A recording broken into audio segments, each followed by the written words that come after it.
our first warning weather with meteorologist Maddie Kirker.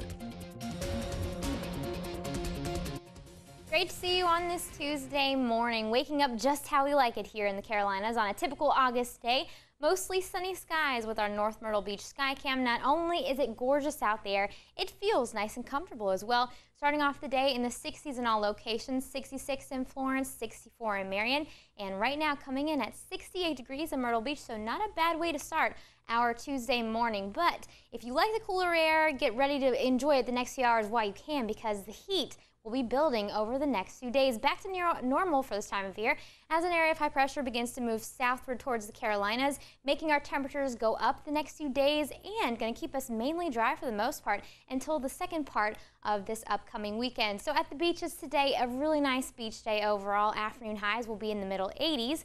Mostly sunny skies. It'll be a tad breezy from time to time with winds 10 to 20 miles per hour. And if you head to the Grand Strand later on today, you will notice one thing. You'll see that red flag.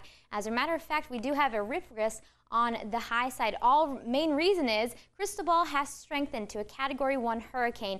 As a matter of fact, the latest update at 5 a.m. comes in with sustained winds of 75 miles per hour, moving north at 12 miles per hour. But the only thing we're going to see from Cristobal as it moves offshore, of course, way out to sea, is going to be those increasing of wave heights and those rip currents, because thanks to that area of high pressure, Cristobal will be making that right turn away from us here in the Carolinas, which of course is always some good news. Overall forecast today, mostly sunny and pleasant, a tad breezy from time to time, but afternoon highs, can't beat that. Afternoon highs will be in the middle 80s across our area. Grand Strand 7-day forecast looks to be mainly dry the next few days, with temperatures increasing back into the upper 80s by this upcoming Thursday, with our next best rain chance coming in on Sunday and Monday. Inland 7-day forecast also features mainly dry conditions the next several days, mostly sunny, high on Thursday of 94.